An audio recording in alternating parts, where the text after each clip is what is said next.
Boa tarde. Vamos dar início então, pessoal. Muito obrigada pela presença de todos. A nossa aula de hoje vai ser ministrada pela enfermeira especialista Marinete Franco. Ela tem residência em saúde do idoso em cuidados paliativos, é especialista em enfermagem e terapia intensiva, é coordenadora do Comitê de Enfermagem da INCP e hoje a gente vai falar sobre cuidados de fim de vida.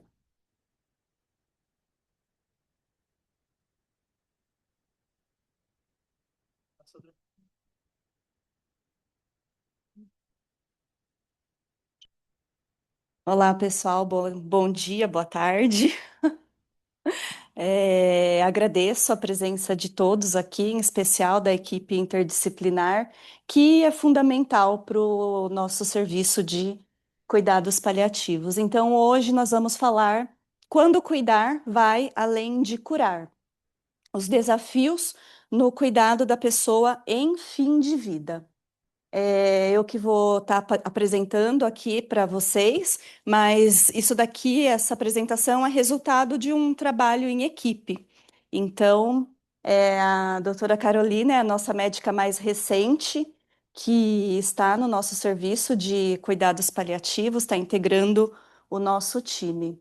Então, o objetivo hoje é falar sobre princípios de controle de sintomas, falar sobre o que é um cluster de sintomas, o que é fim de vida e a gente finaliza com um caso clínico. Então, qual que é a importância da equipe de cuidados paliativos, né? Isso não é novidade para ninguém. Isso tem vários estudos que demonstram isso, que evidenciam isso, já está muito bem estabelecido. Acho que hoje, em 2026, a nossa discussão já foi além dos benefícios dos cuidados paliativos. A nossa discussão hoje em dia é como as pessoas fazem para ter acesso aos cuidados paliativos. Por que que ele é benéfico? Isso já não temos mais dúvidas, né? Porque estudos demonstram a efetividade da equipe multi, a atuação nossa, ela é muito eficaz para controle de sintomas. A comunicação com o paciente, a família, acho que é o nosso carro-chefe. E a gente apoia muito na tomada de decisões terapêuticas e prognóstico. Então, o controle de sintomas, ele afeta diretamente a qualidade de vida e com um sintoma bem controlado, a gente consegue preservar a funcionalidade e autonomia do paciente. Os sintomas, eles impactam diretamente também na capacidade de tomada de decisões. E muitos estudos de qualidade de vida ainda não abordam o controle de sintomas de uma maneira completa. Os sintomas em cuidados paliativos, os nossos pacientes em fim de vida, vejam, somente em fim de vida. Os nossos pacientes, eles apresentam, independente da doença, os sintomas são semelhantes, independente se tem uma doença neurológica, se tem um câncer, se tem uma doença pulmonar, ali no finalzinho da vida e no processo ativo de morte, ele vai ter sempre os mesmos sintomas. Então, isso é algo que a gente observa. E outra coisa que a gente observa também, ele não tem um único sintoma, são vários sintomas, eles ocorrem de de maneira simultânea. E a abordagem atual no controle de sintomas, muitos estudos fala de forma isolada, controle da dor, controle da dispneia. Mas a abordagem atual, a gente vê que esses sintomas eles estão agrupados. Então, a gente chama de cluster de sintomas. Ou seja, esses sintomas estão interrelacionados, eles são combinados e um pode influenciar o outro. Tem esse estudo da escola de enfermagem, acho que no. Eu sempre procuro trazer estudos que valorizam, que mostram o trabalho dos nossos pares, né? Então, esse aqui da escola, do grupo de pesquisa que eu faço parte, então elas publicaram esse artigo falando do manejo e das práticas avançadas em enfermagem oncológica. Como que entender o funcionamento desses sintomas, eles ajudam no empoderamento nosso. E o que que é um cluster de sintomas? Então, gente, tem vários estudos, vários artigos, tem muitas teorias de controle de sintomas, eu não sabia disso. Tem teoria do controle tem teoria de sintoma difícil, tem, assim, vários, é bem amplo, a gente poderia ficar falando aqui até sábado sobre este assunto, que para mim não ia ter problema nenhum e tá tudo bem. Então, cluster são agrupamentos de sintomas que ocorrem de forma concomitante e podem ou não ter a mesma etiologia. Eles são dois ou mais sintomas relacionados entre si e eles podem ser definidos por técnicas matemáticas. Pasmem, eu fiquei boba quando eu estava lendo isso daí. Eu falei, gente, tem técnica matemática para definir a relação entre esses sintomas, ou por critérios clínicos. E aqui, para a gente, nós vamos falar mais de critérios clínicos. No nosso dia a dia, a gente vê que é muito comum um sintoma estar relacionado ao outro. Eu acho que o principal deles é dispneia e ansiedade. O paciente que tem dispneia pode perceber que ele vai ficar ansioso. Aí a ansiedade aumenta, a dispneia aumenta, e aí vira aquela bola de neve, e nós, profissionais da área da saúde, a gente tem como interromper isso daí, ou seja, de maneira medicamentosa ou com medidas não farmacológicas para controle de sintomas. Dor, insônia, fadiga são sintomas que estão relacionados. Dor, depressão, fadiga, náusea e vômito, ansiedade e depressão. Esses são só alguns exemplos de cluster de sintomas. E falando de princípios de controle de sintomas, então, esse é um capítulo do Manual da Residência de Cuidados Paliativos que foi escrito pela Camila Yamashita. Foi a primeira vez que eu tive contato na minha graduação com cuidados paliativos, lá nos últimos estágios, e eu passei pelo ICESP, no ambulatório de cuidados paliativos, e tinha essa enfermeira lá. E eu achei muito interessante. Eu falei, nossa, Camila, mas como que vocês sabem que o paciente vai morrer? Ela começou a me mostrar as escalas, ela começou a contar para mim. Eu falei, gente, que legal, que interessante. Então, esse é um capítulo que foi escrito pelo pessoal ali do ICESP, e eles falam que os princípios do controle de sintomas, primeiro, a gente tem que identificar o sintoma que mais incomoda, e a gente tem que avaliar esse sintoma com instrumentos apropriados. Não são coisas da minha cabeça, não são vozes da minha cabeça, nós temos escalas, temos instrumentos validados para o português do Brasil para que a gente faça um trabalho adequado. E a gente discute também, a gente investiga fatores de melhora e de piora desses sintomas. Quem aqui nunca cuidou de um paciente que, quando vem determinado familiar visitar, ele descompensa? Ele fica mais nervoso, fica com mais sintomas, fica com mais dor, né? Quem nunca cuidou de um paciente que, quando tem uma determinada pessoa, até mesmo profissional de saúde, tem paciente que fala: ai, nossa, que bom que é você que está aqui hoje. Ai, eu gosto desse técnico, porque quando esse técnico está comigo, eu me sinto mais segura. Gente, isso são coisas que a gente escuta. E o inverso também é verdadeiro, né? Então a gente sempre discute com o familiar e com o paciente estratégias farmacológicas e não farmacológicas para o controle de sintomas. Então, falando em manejo de sintomas, essa é uma tabela que quem forneceu foi uma professora minha da escola, e assim, olha a quantidade de intervenções que nós temos para controle, não está funcionando olha a quantidade de intervenções que nós temos e olha a quantidade de sintomas que a gente pode controlar com essas intervenções.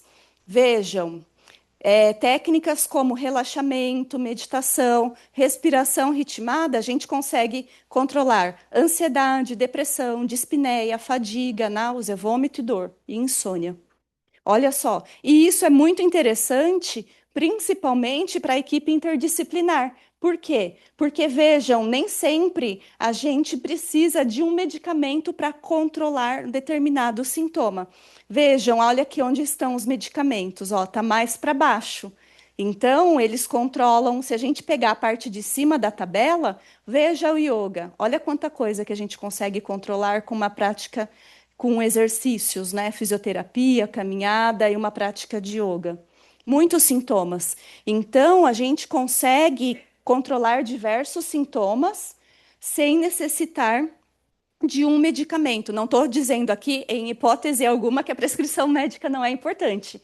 Muito pelo contrário, ela ajuda o nosso trabalho. O que eu estou querendo enfatizar aqui é que nós, enquanto profissionais da equipe multi, nós temos muito o que fazer pelo paciente, independente da prescrição médica. Às vezes o pessoal fica esperando, ai, tem que prescrever uma morfina, não sei o quê. Não, gente, olha quanta coisa que a gente pode fazer, né? E muitas vezes só a nossa presença já ajuda bastante, né?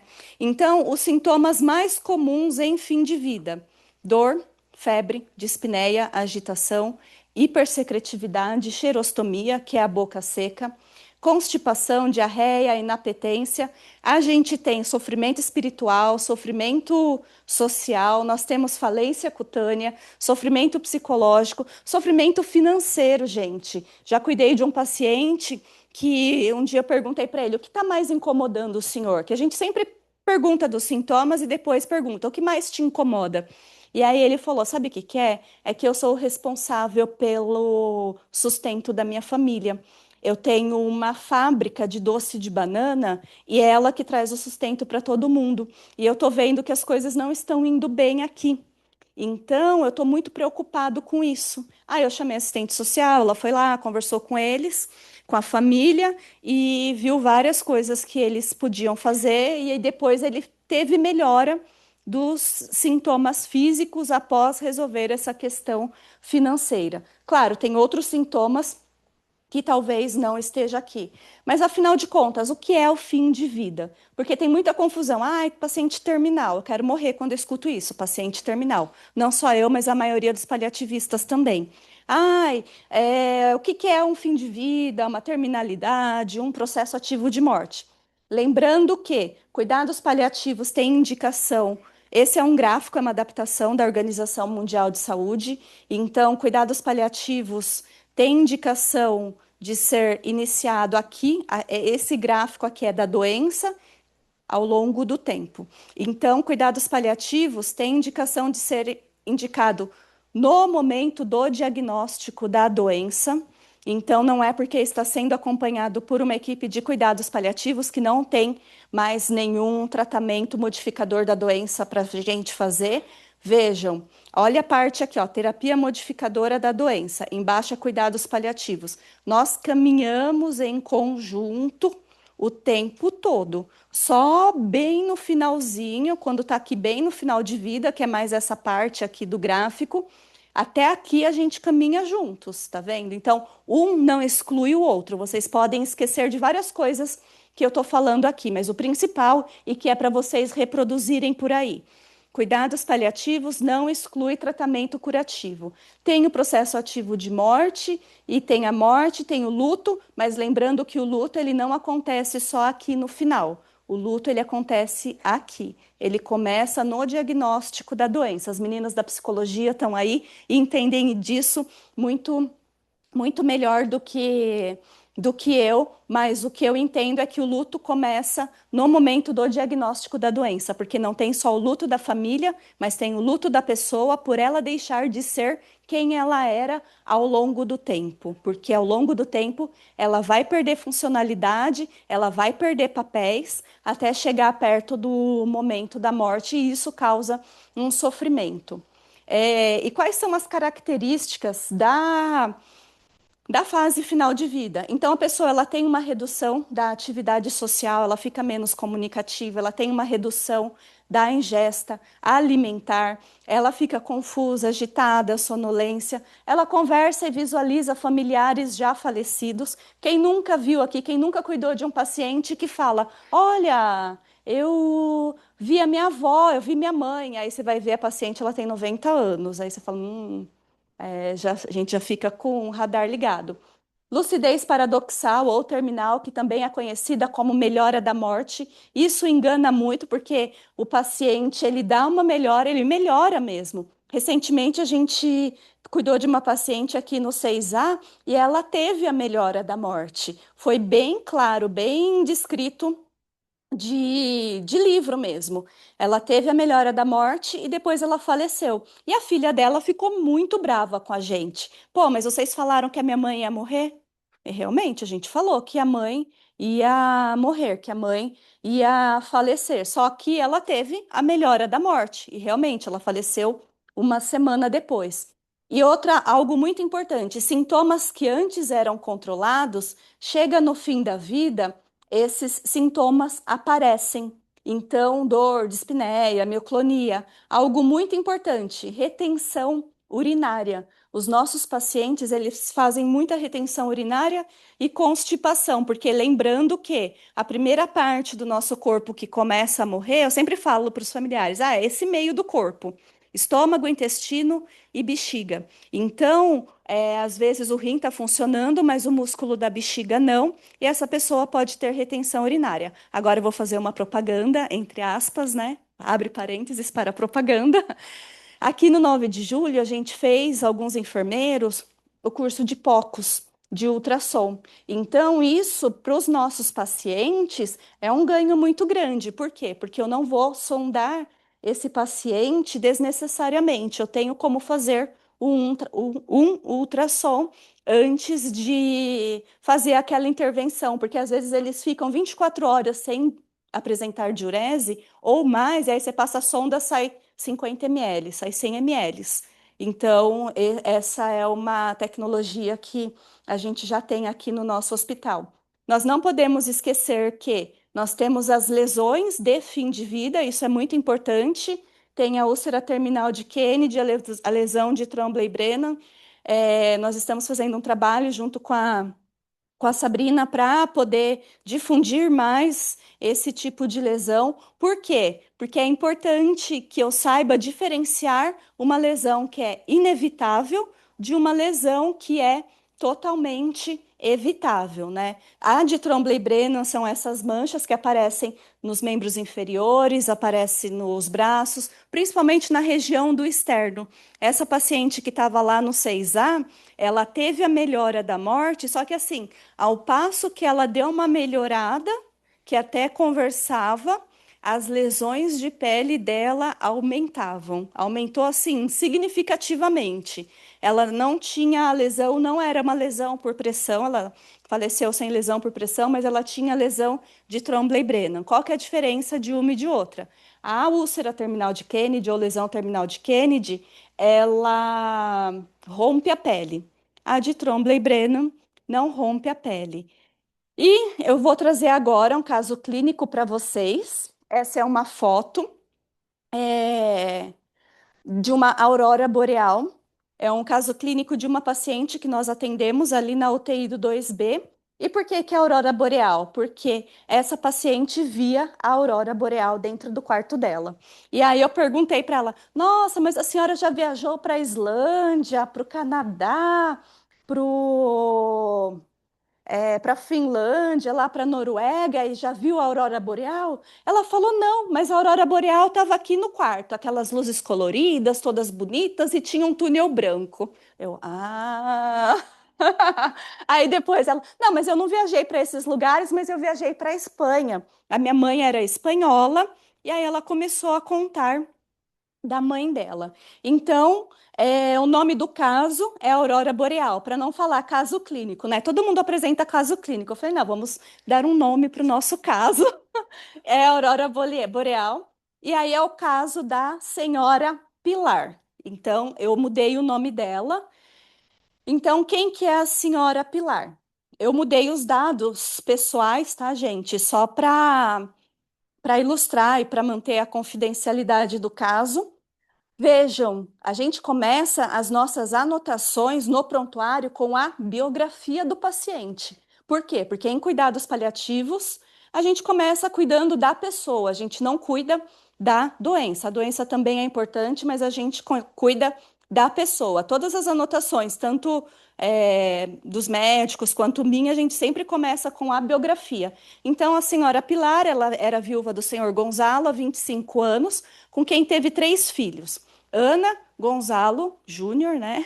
E Ramon, sendo que o Ramon era falecido. Ela tinha 8 netos e 3 bisnetos. Ela nasceu em Santo Anastácio, era procedente aqui de São Paulo.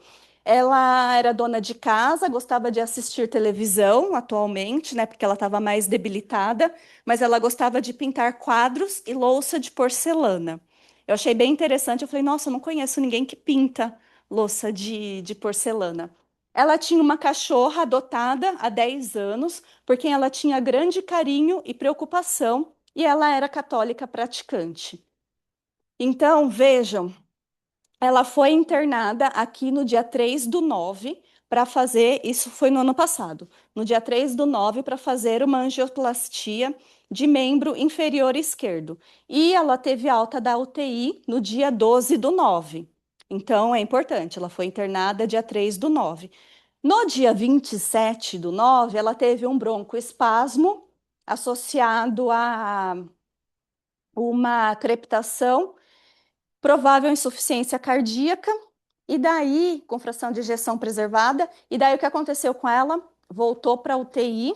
Ela já sabia que ela não estava indo, que as coisas não estavam indo muito bem para o lado dela, né? Assim, ela já estava sabendo que ela estava próxima do momento da morte, e ela voltou para a UTI. Ou seja, no dia 6/10, a equipe chamou a gente. Veja, mais de um mês depois, nós fomos acionados para acompanhar o caso. Então, será que ela não tinha indicação de cuidados paliativos no momento que ela internou? Muito provavelmente sim, porque ela tinha infinitas comorbidades. Ela estava usando o catéter de alto fluxo, então ela não poderia sair da UTI por conta disso. E depois a gente conseguiu retirar o catéter de alto fluxo. Aí, quando a gente estava pensando em mandá-la para o leito de enfermaria, ela teve uma hematúria. Aí, no dia 20/10, a gente ela ia ter alta, só que daí ela foi suspensa porque ela teve uma nova infecção urinária e a partir dali ela foi só piorando e ela faleceu no dia 27/10. Essa paciente, a gente conseguiu acompanhá-la por bastante tempo ainda, porque a média de dias que nós acompanhamos os nossos pacientes, infelizmente, é pouca, mas é muito maior do que quando o Dr. João começou o serviço aqui. Então, aos poucos, nós estamos melhorando. E fizemos uma reunião familiar. Essa é a descrição da reunião familiar, mudei o nome dos pacientes. E por que que eu trouxe a reunião? Nossa, mas está difícil de enxergar. Mas é assim mesmo, gente, está difícil de enxergar. É, tá difícil de enxergar. Mas o que que é importante é porque eu quis trazer o mais fidedigno possível. O que que é importante aqui, ó? Valores da paciente que trouxeram para nós na reunião. Familiares relatam que há algum tempo a mãe expressa o desejo de não ser submetida a medidas invasivas como intubação orotraqueal, hemodiálise e que já tem inclusive o velório decidido, cremação e local das cinzas. Ou seja, a paciente, ela estava muito mais adiantada do que a gente. Ela já estava pensando, já tinha tudo organizado. Aí a gente explicou sobre a fragilidade, sobre o cenário. A equipe estava em dúvida se fazia ou não uma amputação desse membro inferior, porque ele ficou pior. A paciente não queria que amputasse, mas que se a paciente apresentasse uma melhora, a gente retomaria esse assunto com ela.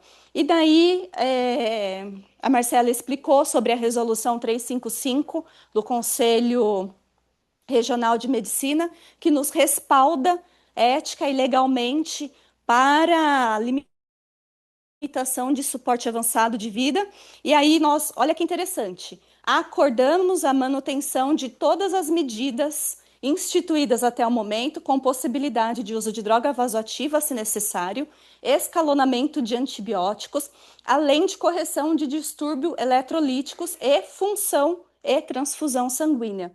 Ou seja, essa paciente tinha indicação de algumas medidas, não é porque está acompanhando pela equipe de cuidados paliativos que não vai fazer mais nada. Porém, ela não tinha indicação de tubo, hemodiálise e reanimação cardiopulmonar. Então, o cuidado ele é muito individualizado. A gente abordou as questões alimentares, porque essa paciente tinha indicação de. é, Tinha indicação, não. Queriam passar uma sonda nela, só que pela fragilidade, pela história, ela já não tinha mais indicação e nós acordamos com a família de sem indicação de dieta artificial no momento. Era o que a paciente queria, no momento que ela queria, o que ela queria comer. E ela comia muito pouco, porque ela não gostava da comida, da papa. A fono avaliou e daí ela não tinha muitas condições de deglutição, enfim. E vocês podem estar perguntando, mas onde é que eu acho as evoluções de vocês no prontuário? Porque, nossa, tá tudo isso escrito no prontuário? Sim, estava tudo escrito. Então, na hora que vocês entram no prontuário do paciente, tem lá documento multidisciplinar para a equipe multi, tem lá cuidados paliativos. Aí vai ter diretivas antecipadas de vontade, vai ter tudo descrito o que é e o que não é para fazer com esse paciente. E essa paciente, ela teve um trabalho muito grande, que foi um trabalho, isso a gente só conseguiu fazer porque nós chegamos no caso antes, a gente conseguiu ver os valores dessa paciente, teve um trabalho muito grande com a equipe de hotelaria, equipe assistencial. Assistencial, o que eu estou querendo dizer é físio, fono, porque ela estava usando catéter de, de alto fluxo. Teve um trabalho com o pessoal da CCIH também, e nós trouxemos o cachorro dela para se despedir dela. Então, gente, trazer um cachorro numa UTI não é algo simples, mas a gente só consegue porque tem um trabalho em equipe. E ela conseguiu. A gente conseguiu fazer isso. E não foi de uma hora para outra, né? Porque teve toda uma programação, porque tem que dar banho no cachorro, bibibi, bobobó. Mas a cachorra ficou lá, parceira da vida. E também, quem que é esse? Eu coloquei uma animação, mas não deu certo. Esse é o Gleison Moreira, que é o nosso chefe de cozinha, que está ali, né? Eu tinha colocado um chefe de cozinha Zeca Pagodinho. Por quê? Quem é o Gleison Moreira? Não sei, nunca vi.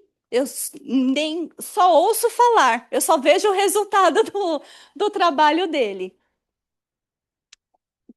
Então eu ia colocar a foto do Zeca Pagodinho, aí eu fiquei enchendo o saco das meninas da nutrição. Ai, manda uma foto dele, manda uma foto, vê se tem uma foto.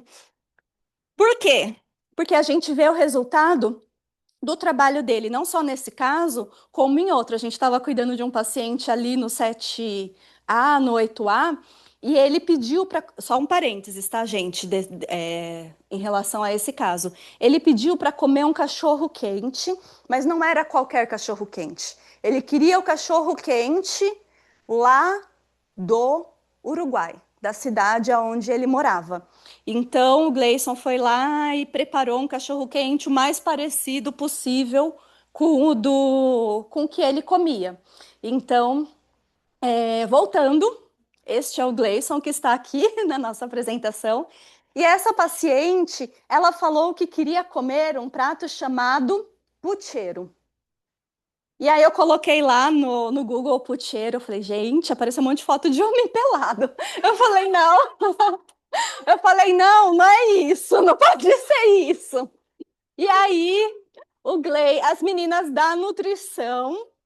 as meninas da nutrição foram lá, pegou a receita, passou para o Gleison e ele fez o tal do pucheiro para ela.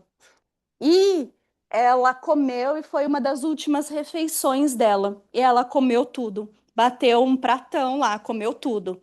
Então, gente, em fim de vida, por que que a gente trouxe isso? Porque em fim de vida, muitas vezes a pessoa, ela não sente mais fome, mas ela tem vontade de comer uma comida que traz memórias afetivas para ela. No caso do paciente lá do 7A, foi o cachorro quente, e no caso dela foi o pucheiro, que a mãe era espanhola e fazia essa comida para ela. Ela ficou feliz da vida. Foi uma das últimas refeições que ela comeu assim com gosto. Obrigada, Gleison. Nossa. É, e daí, já caminhando para o final, né, assim, as considerações. Trabalhar com cuidados paliativos é desafiador, principalmente em fim de vida, por conta de preconceito, dimensionamento de pessoal, estar presente, ser presente, regras, protocolos, comunicação, cuidado com o cuidador, porque a gente sofre quando o nosso paciente morreu. Esse paciente lá do 7A, quando ele faleceu, eu fiquei bem mal, assim, porque tinha um vínculo muito grande com ele, né, com a esposa, e nós estamos em constante melhoria. Tem muito problema? Sim, temos, mas nós estamos sempre trabalhando. E antes a gente acompanhava o paciente com poucos dias, agora a gente já está acompanhando um pouquinho mais. Então, essa é a foto de uma reunião que nós fizemos na semana passada com o pessoal da farmácia, enfermagem, nutrição, para ver melhorias para os nossos pacientes, porque o nosso desejo é que todo paciente em cuidado paliativo receba um prato feito pelo Gleison, mas isso não é possível, né? É, em relação à administração dos medicamentos, assim, a parceria com a farmácia ela é fundamental, porque quem está morrendo tem pressa. Quem está morrendo não pode esperar. 5 minutos com dor é como se fosse uma eternidade. Então, a gente está fazendo reuniões para trazer melhorias e o controle de dor, controle de dispneia, ainda é algo muito desafiador no hospital, porque a gente tem o que a gente chama de opiofobia. As pessoas têm medo. Nossa, mas vai rebaixar. Nossa, mas vai morrer. Nossa, mas isso. Nossa, mas aquilo. Mas, como nós estamos em constante melhoria, num futuro não muito distante, aqui no hospital, nós vamos ter implantado uma escala que vai ajudar muito as enfermeiras, que foi validada pela nossa enfermeira Sara Leite, que está aqui, a nossa doutora. E palmas para ela também, porque essa escala vai trazer segurança para a equipe de enfermagem, para a gente conseguir identificar quando o paciente ele está ficando intoxicado. Então, isso é um benefício muito bom. E para além disso, para além de reuniões de melhoria, de implementar, de valorizar o trabalho dos nossos colaboradores, a gente também estuda. Temos o grupo de prática baseadas em evidências. Não estamos fazendo nenhum trabalho diretamente com cuidados paliativos, mas é algo que a instituição está sempre buscando. Então, nós não estamos parados, embora a gente tenha infinitos problemas, mas quando a gente olha para um todo, nós estamos caminhando conjuntamente. E é isso, gente. Muito obrigada.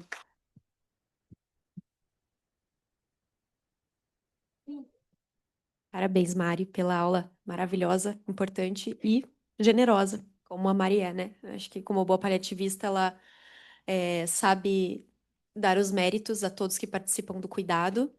Muitas vezes, algumas pessoas são muito importantes nos nossos casos e elas acabam ficando invisíveis, elas não aparecem, e ela fez questão aqui de dar nome, rosto. Então, muito obrigada, Gleison. Obrigada a todo mundo que nos ajuda, as meninas da psicologia maravilhosas, o pessoal da físio, então, companheiros também, farmácia, enfermagem, todo mundo. Acho que esse é o verdadeiro sentido do nosso trabalho, né? Eu tinha um preceptor na residência que sempre falava que um médico sozinho ele pode fazer medicina paliativa, mas o cuidado paliativo é em equipe. Então, essa aula acho que exemplificou muito bem isso, né? O quanto a gente precisa desse engajamento, dessa corrente mesmo de pessoas que entendam, que abracem a causa e que façam realmente os seus esforços dentro das suas competências para que tudo isso seja possível, né? Acho que é um belíssimo caso que trouxe isso de uma forma muito contundente, né? Parabéns, Mari. Um prazer muito grande trabalhar com você. Pessoal, alguém quer fazer alguma pergunta para a Mari ou algum comentário? Primeiro, eu quero dar parabéns. A Mari sabe que eu sou fã de carteirinha dela e do trabalho dela, assim como de vocês. Eu sempre tive boas experiências, inclusive pessoal mesmo, na família com cuidados paliativos. Mas a gente sabe que às vezes demora a chegar, né? E isso é algo que muitas vezes me frustra, porque às vezes a gente vai atender algum paciente, aí você sai do quarto, quando encontra a Mari, eu falo, Mari, tem um paciente tal, você está acompanhando? Vocês estão assistindo? Ela fala, não, eu falo, mas vocês precisavam estar nesse caso, né? E a gente sabe que ainda isso fica muito amarrado ao item de prescrição médica, a solicitação. Eu queria saber se existe assim uma possibilidade, se em outras instituições também, da equipe mesmo de enfermagem assistencial fazer essa solicitação para a equipe de avaliação da equipe dos cuidados paliativos. A equipe de enfermagem, não só a enfermagem, mas a equipe de enfermagem é quem está mais presente ali, né, o tempo todo. Então, a gente, às vezes, tem aquele despertar que a gente vê essa necessidade. Então, eu queria entender um pouquinho isso de vocês. Bom, tudo depende, né? Em outras instituições, o acionamento da equipe ele pode ser feito por qualquer profissional. Tem instituições que fica atrelado à prescrição médica, mas também depende daquele desafio que eu coloquei, do dimensionamento de pessoal, né? Porque precisa ver, porque nem sempre, às vezes tem bastante demanda, a gente não vai conseguir dar conta de todos. Eu acho que tem um ponto que é importante, que é com relação à cultura. Então, cuidados paliativos, como a Mari bem trouxe, existe ainda um preconceito muito grande. Tanto que toda vez que a gente faz um evento ou faz uma sessão clínica, são sempre as mesmas pessoas que a gente vê aqui. A gente fica feliz de ver todos vocês, mas a gente sabe que aquela pessoa que a gente gostaria de atingir, que visse, aprendesse, essa é a que sai correndo. E é essa que, se tivesse uma outra via, vocês, a enfermagem, alguém acionaria e falaria: não, não precisa. Porque não se permite conhecer e entender o que realmente a gente faz. Cuidado paliativo, eu sinto que ou gosta ou não gosta. As pessoas ainda não têm tanto meio termo, que seria o ideal. Mas vem mudando. Outro dia eu comentei com as meninas. Logo que eu me formei em cuidados paliativos, eu perguntava para as famílias, pacientes, se eles sabiam o que era. A maioria, não, nunca ouvi falar. Hoje elas já sabem o que é, elas já escutaram falar, mas ainda é um conhecimento inadequado. Ainda é um conhecimento incompleto. Ainda é aquela visão de que cuidado paliativo é para cuidado de fim de vida. A gente cuida do fim da vida, como a Mari muito bem exemplificou aqui, mas não só. A gente pode e deve chegar antes.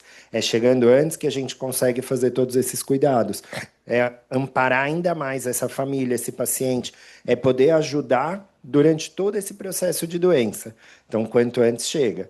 Mas, ao mesmo tempo que a gente pode chegar antes, a gente continua chegando depois. Então, por mais que a gente tente desmistificar, a prática ainda reforça o que a gente quer desmistificar. Então, eu tenho alguns colegas médicos que falam: ai, doutor, eu queria te chamar, mas se eu te chamar, a família vai entender que está no fim. E aí eu provoco eles, eu falo: tá, e quando é que você me chama normalmente? No fim. Então, como é que você quer que a família entenda diferente se você continua reforçando isso? Em algum momento você precisa mudar essa forma, você precisa chamar antes, porque aí as pessoas vão ver. Chama antes e eles vêm antes, então realmente faz sentido. E não fala que a gente pode estar antes, mas continua só chamando no fim. Porque a prática continua sendo essa. Então, respondendo à pergunta, eu acho que primeiro tem uma barreira cultural para depois a gente mudar a forma de acionamento. Posso fazer um adendo? Hoje, aqui, a gente é acionado pela equipe médica mesmo, né? Mas vocês têm um papel muito importante. Acho, justamente por isso que você falou, a enfermagem está muito ali com o paciente, muito mais do que os médicos, do que outras equipes. Então, às vezes, se vocês empoderam o paciente, a família, isso já aconteceu muitas vezes aqui, de a enfermeira ou os técnicos falarem para a família, por que que você não pede para chamar a equipe do cuidado paliativo? Fala com o médico titular que está cuidando, fala que a gente explicou o que é que vocês querem, que vocês desejam isso. E aí, às vezes, a família traz isso para o médico titular. Olha, a enfermeira me orientou, disse que é uma equipe que pode ajudar a cuidar aqui de algumas questões que não estão muito legais, eles vão agregar nesse sentido, enfim.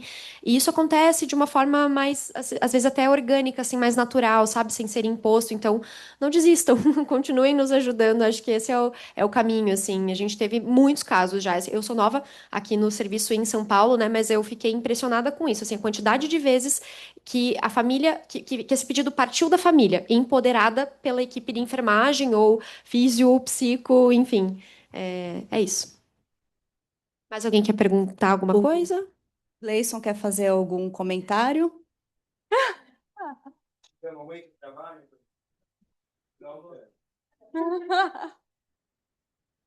Mais alguém quer comentar? Quer contar um caso? Então eu vou comentar, então eu vou falar. Já que, né, a gente tem alguns minutinhos, eu ia trazer dois casos clínicos. A minha ideia inicial era um caso clínico de sucesso e o outro de insucesso. O caso clínico de sucesso era esse. O caso clínico de insucesso é um que eu vivenciei com o meu pai. E ele não teve cuidados paliativos adequados, então foi amarrado, passou sonda no último dia de vida, ele teve a melhora da morte, ele ficou agitado. Enfim, eu ia contar toda essa história, todo o caso, mas aí eu percebi que eu ia mais chorar depois, e aí eu não, eu não contei. Então, não contei, não coloquei na aula. Mas assim. Quando a gente não tem acesso a cuidados paliativos, eu falo isso por experiência própria. Meu pai teve lesão de Kennedy, gente. E aí a minha irmã mandou uma foto, eu falei, nossa, meu pai tá com Kennedy, tipo, não vai sobreviver, né? E daí, ao passo que a lesão aumentava, o meu pai melhorava. E aí a minha irmã falou, olha, estão programando alta para ele. Eu falei, alta para onde? Né? Aí a minha irmã, não, a médica disse que ele está evoluindo. Eu falei, evoluindo para quê? Para óbito? Aí ela, ai, credo, né? E foi isso, gente. Então, conhecer, saber esses detalhes nos ajudam muito. E a gente acha que que às vezes a pessoa, porque ela tem escolaridade, porque não é uma pessoa tão leiga, que ela sabe das coisas, mas não sabe. Então, no caso do meu pai, lá a gente não tinha todas as tecnologias que a gente tem aqui para a prevenção de lesão. Então, a gente falou, ah, vamos comprar um colchão pneumático. E a preocupação da minha irmã é como que vai entrar um colchão no hospital? E ela estava achando que era aquele colchão de espuma, grandão. Ela falou: Nossa, mas como que a gente vai entrar? E ela ficou perguntando várias vezes. Aí que eu me liguei, eu falei: Acho que ela não está entendendo o que é um colchão que vem dobradinho e você pega numa sacola. Então, são detalhes que a gente acha que é óbvio, mas nem sempre é óbvio. Então, e também nem sempre a gente vai conseguir aliviar o sofrimento do paciente. Isso causa sofrimento em nós, ainda mais nós paliativistas, porque a gente foi ensinados e educados para isso, para aliviar o sofrimento, mas a gente também tem que entender que a gente não vai conseguir aliviar o sofrimento de todo mundo. Só que não é porque a gente não vai conseguir que a gente vai largar. Então, a gente tem que dar sempre o nosso melhor, e aquilo que a gente sempre fala: quem está morrendo tem pressa. Tudo que a gente. Ah, ele quer comer tal coisa. Já vamos acionar todo mundo. Por quê?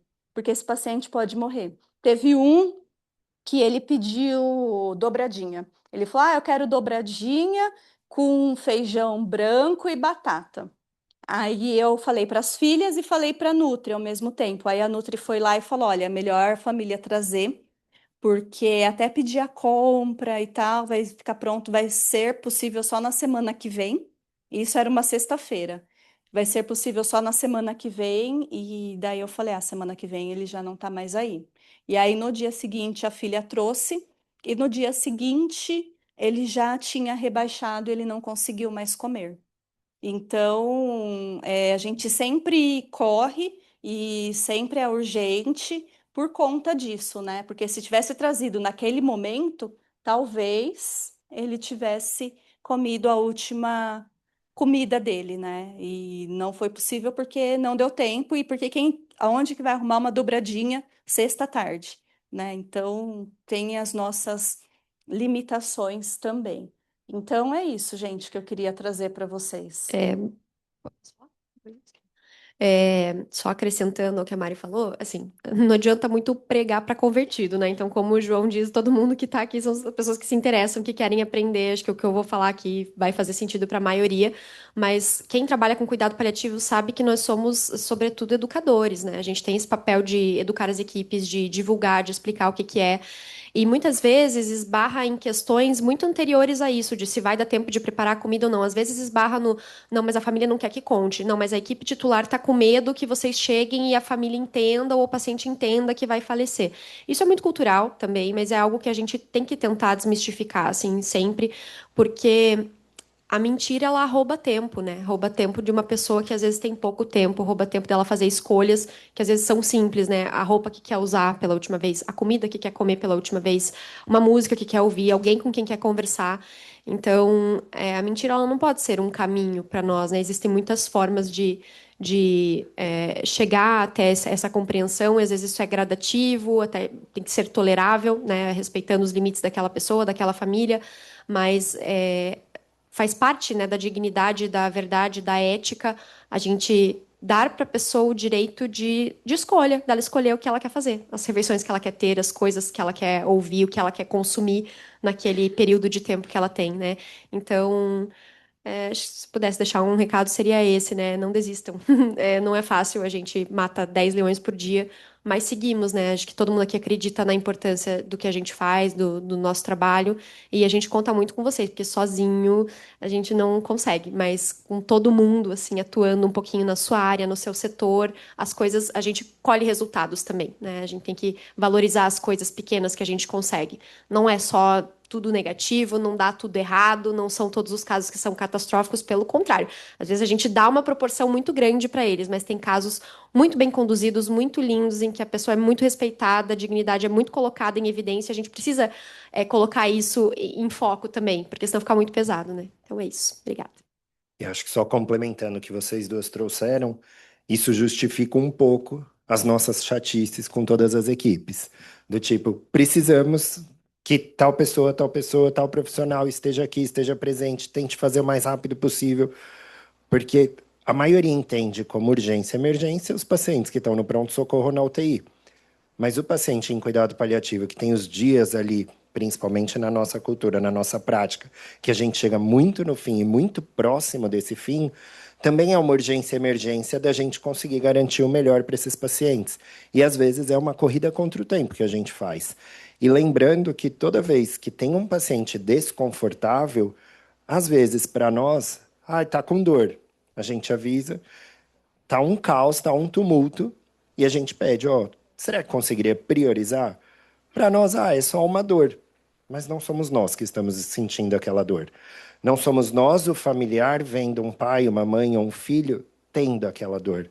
Porque quando a gente está nesse lugar, a gente tem a mesma urgência que os nossos pacientes e os nossos familiares. E que a gente critica. Ai, já troquei a fralda, de novo, vou ter que ir lá. Mas agora tá no fim do plantão. Agora eu tô escrevendo, tô fazendo passagem de plantão, eu não vou. O próximo plantão troca. Alguém aqui já ficou com uma fralda suja por uma hora? Essa é uma coisa que eu gostaria de instituir no hospital. Na prática. Porque isso sensibiliza a gente. Porque às vezes é tão corriqueiro da gente olhar e falar, uma hora não vai ter problema. Mas quem de nós já passou por essa experiência? Ninguém. Por isso que às vezes a gente não sabe o quão incômodo é. Eu fiz uma vez um exame, uma polissonografia, e aí a gente usa um oxímetro no dedo. Oxímetro não incomoda, não dói. Eu acordei no meio da noite com dor no dedo. Eu sabia o que era, então eu tirei, pus no outro e voltei a dormir. Mas a gente esquece que quem está ali deitado com oxímetro no dedo, que nas primeiras horas não incomoda, não dói, com o passar do tempo, aquela pressão que é mínima, incomoda. E às vezes a gente vê paciente na UTI com aquele oxímetro no mesmo dedo por dias. aí fica com lesão, tudo. Ah, esqueci, porque não é o seu dedo. Então, às vezes a gente vai se perdendo na rotina. Por isso que eu brinco, se a gente passa pela experiência, tudo muda. Então, hoje, saindo daqui, tem uma fralda para todos vocês. Vocês vão ficar com fralda até o final do plantão. Todas as necessidades na fralda. E só após as 20h30 a gente troca.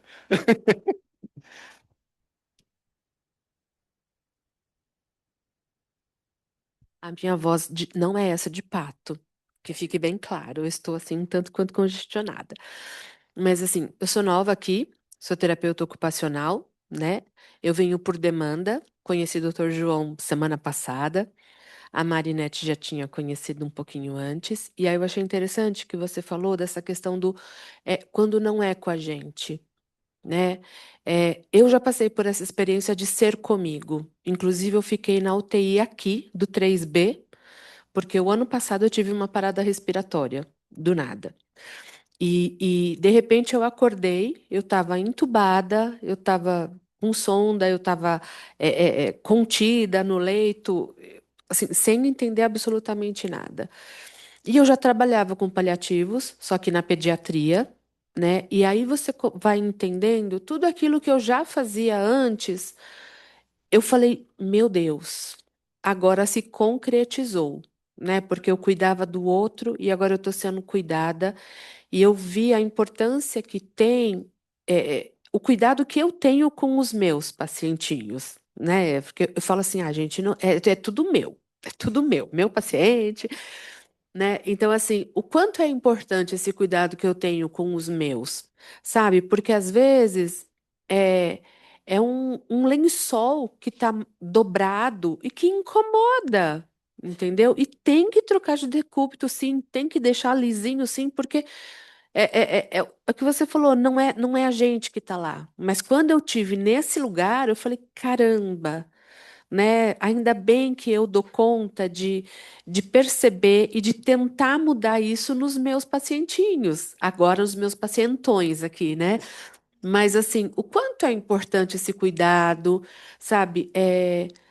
Eu falei, gente, pelo amor de Jesus, nunca deixem alguém entubado sem sedação, né? Porque para mim foi horrível. Foi horrível.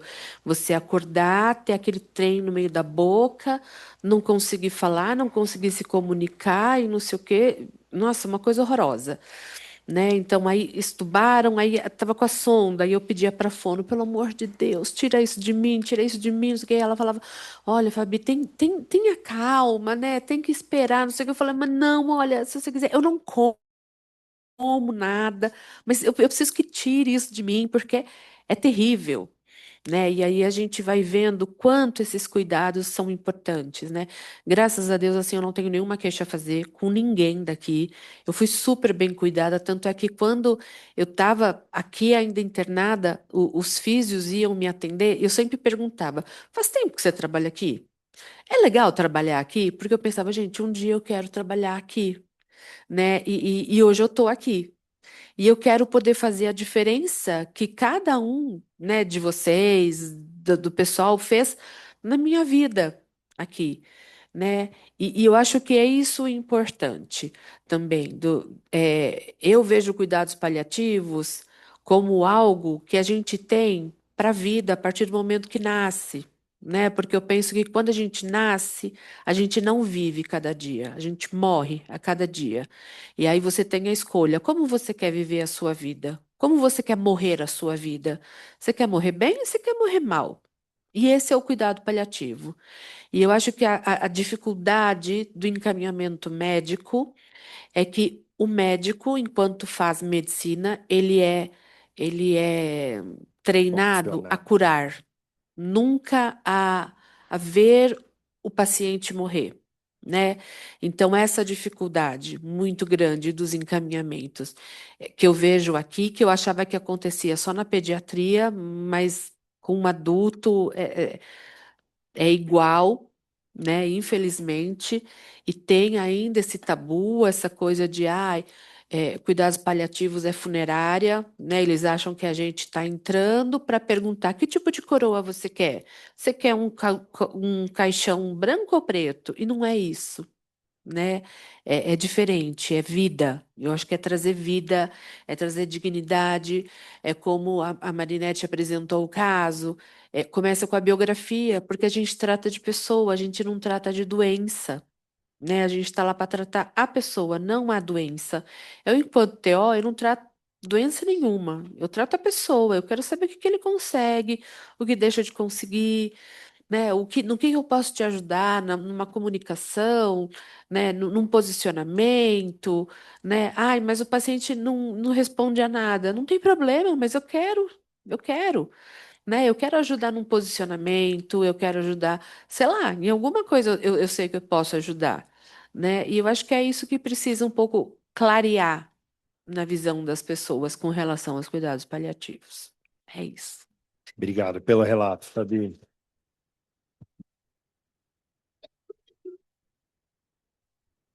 E a gente faz essas provocações de quando a gente está do outro lado, porque realmente é onde fica mais evidente para nós. E a gente sabe, trabalhando com todos vocês daqui, o quanto isso não é proposital. Mas é uma sobrecarga, é uma rotina, e que quando a gente vê, a gente já está fazendo sem se perceber. É a equipe da UTI que está conversando, está brincando, porque ali é o ambiente deles. Mas eles esquecem que a família que está ali é um ambiente hostil, que não deveria existir um sorriso, uma risada, porque é um ambiente onde o outro familiar tá ruim, tá morrendo. Mas a gente entende como normal. Quem é da área da saúde às vezes fala de fezes, urina, vômito, secreção, sem problema nenhum. Para quem não é, isso é um horror. Você fala alguma, ai, que nojo, você vai falar disso agora? E a gente, se bobear no almoço, tá falando, ah, então, porque ele teve uma diarreia, uma melena, parece esse daqui, ó, e não sei o quê. Então, é tentar sair do automático e olhar e humanizar todos os cuidados. Então, eu agradeço a presença de vocês. Deixar as últimas palavras para a Mari. Obrigado pela presença de todos, pelo trabalho em parceria que a gente tem com todos vocês. Bom, agradeço aí o convite, a oportunidade. Eu me sinto muito privilegiada por fazer parte dessa equipe e eu escolhi estar aqui no 9 de julho, porque quando eu estava me mudando de Curitiba para São Paulo, tive outras oportunidades na cidade da minha mãe, em Campinas. Mas a minha escolha se deu pelo 9 de julho, por esta equipe, porque aqui tem uma equipe multi. Eu falei, gente, não dá para fazer cuidados paliativos sem estar trabalhando numa equipe multi. E se eu não tiver numa equipe multi, eu vou sofrer muito, porque quem que vai me acolher? Não, não só isso, né? Mas precisa de um trabalho integrado. A gente não consegue fazer um bom trabalho se não tiver todo mundo. Então, a ideia daqui falando dessa sessão clínica é quando curar não é mais possível, a gente pode cuidar, a frase clichê, né? A gente pode cuidar sempre, e isso a equipe multi sabe fazer muito bem, visto aquele quadro que a gente trouxe falando das medidas não farmacológicas para controle de sintomas, quanto daquilo lá não precisa de ninguém, só depende da gente. Claro, não estou querendo aqui responsabilizar individualmente as pessoas pelo cuidado. É algo que é bem coletivo e precisa da equipe toda estar coesa, mas a gente consegue fazer muito. E em cuidado paliativo, detalhe, gente, todo detalhe importa. O nosso paciente são detalhes, detalhes pequenos que faz muita diferença na vida do outro. E é isso, agradeço a Carol, o João, a Marcela, que foi a protagonista lá do nosso caso clínico que a gente apresentou. Então, foi bem importante, né? Então, eu me sinto privilegiada por fazer parte de uma equipe que eu tô ao lado dos. Desculpa, gente, mas é verdade, dos melhores. Então, é isso. Ah, sim. No último congresso, porque assim, a gente também tem a questão da ciência, né? A gente acha que teoria e prática caminham em conjunto. Então, todo evento que tem, seja ele nacional ou internacional, a gente procura escrever um trabalho envolvendo os nossos pacientes em cuidados paliativos. E o mais recente, o que a gente fez, foi um que eu desenvolvi junto com a Sabrina, que a gente pegou todos os pacientes que ela identificou lesão de pele, falência cutânea, e aí foram em torno de quase 100 pessoas. Quantos desses foram acompanhados também pela equipe de cuidados paliativos? Em torno de 15. Ou, ou seja, ainda temos um caminho muito grande para percorrer.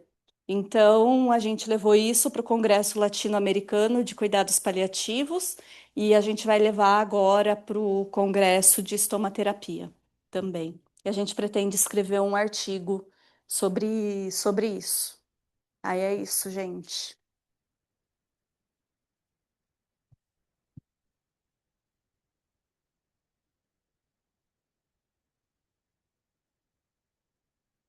Vamos tirar uma foto, porque contra fatos não há argumentos. Contra fotos não há argumentos. Se a gente puder vir todo mundo